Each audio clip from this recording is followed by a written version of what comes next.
জনাব শামীম ওসমান, আপনাকে আমাদের অনুষ্ঠানে স্বাগত জানাই। বাংলাদেশের রাজনীতিতে শেখ হাসিনা গত 15 বছর যে দুঃশাসন, যে অপকর্ম চালিয়েছেন, তাকে শক্তিশালী করতে, তার পাশে থাকতে আপনার একটা সক্রিয় অবস্থান ছিল। আপনার কাছ থেকে একটু আমরা এটা শুনতে চাই।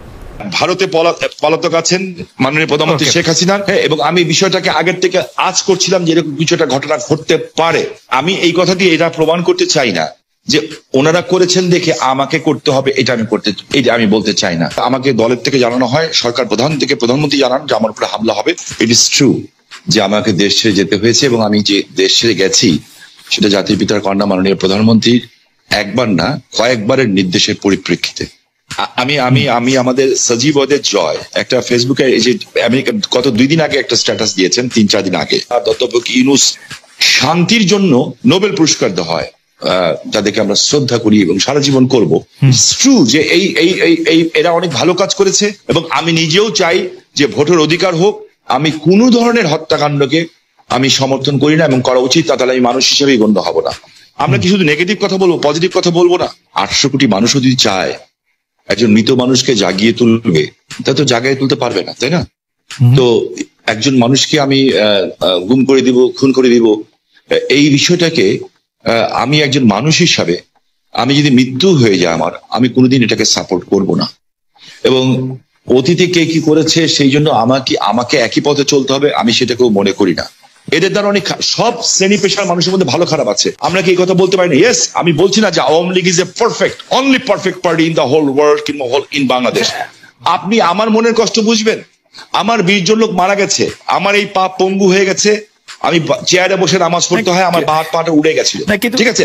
সেইখানে আমার সরকারের ক্ষমতার সময় না যে চার্জশিট দেওয়া হয়েছে, সেই চার্জশিটে আমি যে সাক্ষ্য দিয়েছি, সিআইডির যে অ্যাডিশনাল এসপি, সে আমার সাক্ষী বদলি দিয়েছে। আপনি নিজেও লয়ার ছাত্র, আমিও লয়ার ছাত্র, আমি বলেছি this is not my witness. আমি চাই না যে একটা ছাত্র সারা বছর লেখাপড়া করলো, সেও পরীক্ষায় পাশ করলো, আরেকজন পড়ালেখা করলো না, সেও পাশ করলো, এটা আমি চাই না। দেখেন, আমি মার্কিন যুক্তরাষ্ট্রের মতো একটা রাষ্ট্রকে আন্ডারমাইন করার কোনো কারণ থাকতে পারে না, কারণ পৃথিবীর মধ্যে এটা অবভিয়াসলি একটা শক্তিধর দেশ না, একটা গণতান্ত্রিক রাষ্ট্র বলা যায়। যে আমার কাছে না কিছু মাঝে মাঝে অবাক লাগে যে মানুষের চরিত্রটা দেখতে, পৃথিবীর সব দেশের চরিত্র দেখতে ভালো লাগে। আমার কাছে মাঝে মাঝে আশ্চর্য হই যে আমরা কত রঙের মানুষ, যে আমরা আর কত নেগেটিভ কথা বলবো। আমরা পরে যখন আবার আপনার কাছে আসবো, বিএনপির সাথে বর্তমান আপনার সম্পর্ক এবং সেইটা নিয়ে আমরা কথা বলবো, তার আগে আমরা একটু জনাব আন্দালিব রহমান পার্থের সাথে আমরা একটু কথা বলতে চাই। জনাব আন্দালিব রহমান পার্থ, আপনি একজন রাজনীতিবিদ হলেও আমি আপনাকে খুব রেট করি একজন রাজনৈতিক বিশ্লেষক হিসেবেও, যে মানে যেহেতু আপনি টক শোতে প্রচুর আপনাকে কথা বলতে হয়, অনেক প্রশ্নের জবাব দিতে হয়, এবং অনেক ক্ষেত্রে আপনাকে বিভিন্ন ভবিষ্যতে কথা বলতে হয়, এবং এর অনেকগুলি, আমার স্বীকার করতে দ্বিধা নেই, অনেকগুলি মিলেও যায়। আমি এই জন্য আপনাকে একটু ফরওয়ার্ড লুকিং প্রশ্ন করতে চাই যে গত কয়েক বছর ধরে জনাব তারেক রহমানই আসলে বিএনপির হাল ধরে আছেন। বেগম খালেদা জিয়া চিকিৎসার জন্য লন্ডন গেলেন, শেখ হাসিনা জনরোষে বাংলাদেশ থেকে বিতাড়িত। রাজনীতির এই পরিবর্তনটা আপনি আসলে কিভাবে দেখছেন? নতুন নেতৃত্বে নতুন রাজনীতির সূচনা কি হতে চলেছে? বিশেষ করে 90-এর পর যদি আমরা আওয়ামী লীগ ও বিএনপির শাসনকাল যদি বিশ্লেষণ করি,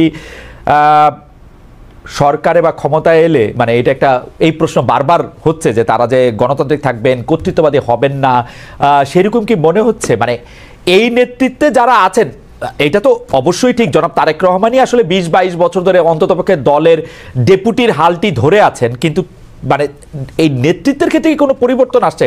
ব্যক্তি মানুষ না, আদর্শের, দৃষ্টিভঙ্গির আপনি কি দেখছেন? একটু আপনাকে ধন্যবাদ খালেদ, আপনি তো অনেক ওয়াইড একটা প্রশ্ন করেছেন আমাকে। আমি একটু ব্যাকগ্রাউন্ডে যাব। দেখুন, আপনি সমষ্টিগতভাবেই যদি বাংলাদেশের রাজনীতির অবস্থা দেখেন, গত 17 বছরে যে একটা ভীতির সংস্কার, ভীতির একটা সংস্কৃতি আমাদের রাজনীতিতে ছিল, যার কারণে 17 বছর কিংবা 20 বছরে ভালো মানুষগুলি রাজনীতি থেকে দূরে সরে যায়। এই কারণে অফকোর্স একটা ভ্যাকুয়াম সৃষ্টি হয় রাজনীতিতে, কারণ 17 বছর আপনি জানেন যে কোনো রাজনীতি করতে গেলেই একটা গুম খুনের একটা ধারণা ছিল, বা মানুষ রাজনীতিবিদদের উপরে কেন জানি বলবো না, মানুষের যথেষ্ট রিজন ছিল রাজনীতিবিদদের থেকে দূরে সরে যাওয়া। এবং বলে না যে জোকাররা যখন পার্লামেন্টে যায় তখন জোকাররা মেম্বার অফ পার্লামেন্ট হয় না, পার্লামেন্টটা সার্কাস হয়ে যায়। গত 3টা বছর তিনটা টার্ম অনেকটা এরকমই একটা অবস্থান ছিল। তো এ কারণে আর তারেক রহমান সাহেবকে নিয়ে আপনি যে কথাটা বললেন, উনি গত 10, 12, 15 বছরে যেভাবে বিএনপিকে বিদেশে বসে যেভাবে নেতৃত্ব দিয়েছেন এবং নিচ থেকে ওপর পর্যন্ত, সত্যি কথা বলতে উনি আওয়ামী লীগের মাথা খারাপ করে দিয়েছেন। যে বাইরে থেকে সাংগঠনিকভাবে উনার যেই নেতৃত্ব ছিল, ন্যাচুরালি বিএনপি ভাঙতে পারেনি, বিএনপি পথচ্যুত হয়নি বা অন্যদিকে যায়নি। তো সেই ক্ষেত্রে দলের মধ্যে এবং আমি মনে করি সারা বাংলাদেশে ওনার একটা আলাদা গ্রহণযোগ্যতা আসছে। এখন বিএনপি সামনের দিকে যদি ক্ষমতায় আসে, তাহলে বিএনপি কি করবে সেটা নির্ভর করে সত্যি কথা বলতে বিএনপির সমষ্টিগতভাবে বিএনপির মানসিকতার উপরে। বিকজ আপনার ডেমোক্রেসি তো অ্যাকচুয়ালি ইজ আ মাইন্ডসেট। আপনি আপনার বিরুদ্ধের কথাকে সুযোগ দিলে ডেমোক্রেসি থাকবে, আর সুযোগ যদি আপনি না দেন তাহলে ডেমোক্রেসি থাকবে না। তো এটা সম্পূর্ণরূপে একটা মাইন্ডসেটের ব্যাপার। এখন বিএনপি যদি ওনার কর্মকাণ্ডে বা বিএনপির কর্মকাণ্ডে যদি সেই রিসিপিয়েন্ট বা ওই রিসিভিং এন্ডে থাকতে পারে বা ওই মানসিকতা থাকতে পারে, এবং এই 17 বছর এত কিছু দেখার পরে যে আপনার রাষ্ট্র পরিচালনায় ব্যর্থতা বা পতন, বা যেটা পতন বলবো না, আওয়ামী লীগের তো, যেটা আমি আপনাকে আনঅফিসিয়ালিও বলেছি যে আওয়ামী লীগ এমন একটা রাজনৈতিক দল যার বাংলাদেশে শুধু রাজনৈতিক পতন হয় না, এই সামাজিক পতনও হয়েছে। যে এই ধরনের সামাজিক পতন আগে হয়নি, বিকজ আওয়ামী লীগের অবস্থানটা, আওয়ামী লীগের অ্যাট্রসিটিটা, আওয়ামী লীগের দুর্নীতি বা সবকিছু একটা হাউস ওয়াইফের কাছে, একটা সাধারণ শিশুর কাছেও চলে গিয়েছিল, এবং এই লাস্টে যে গণহত্যাগুলি। তো আমি সেটাই বলবো যে এখন তো আর নির্দিষ্ট শত্রু লাগবে না আমাদের পতনের জন্য। আমরা যদি আওয়ামী লীগ থেকে শিক্ষা না নেই, আমরা যদি ডেমোক্রেসি প্র্যাকটিস না করি, তাহলে অদৃশ্য শত্রু আমাদেরকে সেটা করে দিতে পারে। তো আমার মনে হয় ভবিষ্যৎ তো আমি বলতে পারবো না, এটা ইস্যুর উপর নির্ভর করে। আজকে পর্যন্ত আমি আমার জায়গা থেকে বিএনপির সাথে যতখানি কথা বলছি, যতখানি রাজনীতি করছি, আমি যথেষ্ট অ্যাকোমোডেটিভ। এবং আপনি যদি ইদানিংও দেখেন বিএনপির 31 দফা থেকে আরম্ভ করে অন্য সবকিছু, বিএনপি আমাদের সবার সাথেই কথা বলছে, সবার কাছ থেকে ড্রাফট নিচ্ছে, সবার কাছ থেকে উপদেশ নিচ্ছে, তারপর ওনারা এটা বাস্তবে আসছে। তো আমি যথেষ্ট অ্যাকোমোডেটিভ নেচার বিএনপির দেখতে পাচ্ছি। সো ইনশাল্লাহ আমি প্রোগ্রেসিভ থিঙ্কিং, আমি মনে করি আর খারাপ কি হবে, ইনশাল্লাহ ভালোই হবে। এখনকার গুম খুন নিয়ে আপনি আসলে কি বলবেন? যে সরকারের জায়গা থেকে এটি বারবার অস্বীকার করা হচ্ছে, কিন্তু এটি একটি বাস্তবতা। এই বাস্তবতাকে শামীম ওসমান কিভাবে দেখে, আমাদের যদি খুব সংক্ষেপে একটু বলতেন। আমি আপনাকে একটা জিনিস স্পেসিফিক্যালি বলতে চাই খুব পরিষ্কার ভাবে। আমি একজন হিউম্যান বিং হিসাবে আমি কোনো ধরনের হত্যাকাণ্ডকে আমি সমর্থন করি না, এবং করা উচিত, তাহলে আমি মানুষ হিসেবেই গণ্য হব না। আমরা কোনো খারাপ জিনিসকে আমরা আশা করি না। আমার যে বক্তব্যটা হচ্ছে, আমি কোনো কিছু গোপন করে কথা বলতে শিখি নেই, কারণ আমি সাদাকে সাদা বলার, কালাকে কালো বলার। বাট আমার তার আগে আপনার মাধ্যমে, খালেদ ভাই, আমি কালকে বাঁচব না জানি না, আপনি একটা ভালো জায়গায় আছেন, জার্মানি একটা ডয়েচ টেলিভিশনের সাথে আছেন। আমি আপনার কাছে অ্যাপিল করছি, রিকোয়েস্ট করছি, আমি যদি অ্যাম্বাসাডারদের সাথে কথা বলতে পারি, কিংবা বিদেশে যেয়ে যদি বড় বড় মন্ত্রী মিনিস্টারের সাথে কথা বলতে পারি, আমি কিছু অভিযোগ দিব।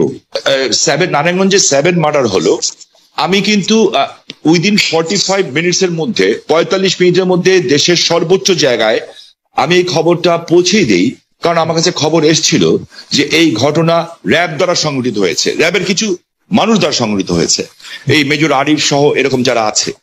বিকজ তারা ডিস্ট্র্যাক্ট হয়ে গেছিল, যেহেতু আমি এলাকার মানুষ, আমাকে সবকিছু খবর রাখতে হয়, এবং আমি স্বরাষ্ট্রমন্ত্রী মহোদয়কেও জানিয়েছিলাম বিষয়টা, যে something is going on, but এত বড় দুর্ঘটনা হবে এটা আমি বুঝতে পারিনি। কিন্তু দেখেন, যখন এই ঘটনা ঘটলো, আমি কিন্তু আমার ভয়েস রেজ করেছি, এবং এই জন্য আমার জীবনের শঙ্কা ছিল। জনাব শামীম ওসমান, আপনার নিশ্চয়ই মনে আছে একরামুল বলে চট্টগ্রামের একজন কাউন্সিলর, তার মেয়ে যখন বলছিল বাবা তুমি কান্না করছো যে, এবং তারপরে যখন তাকে গুলি করে হত্যা শব্দ আমরা শুনলাম, সেই সময়ের মধ্যে কিন্তু আমরা অনেকেই বলছিলাম যে এইখানেই এটি শেষ হওয়া উচিত, কিন্তু এটি আসলে শেষ হয় নাই। জনাব শামীম ওসমান। জি, আমি আপনার সাথে 100% একমত।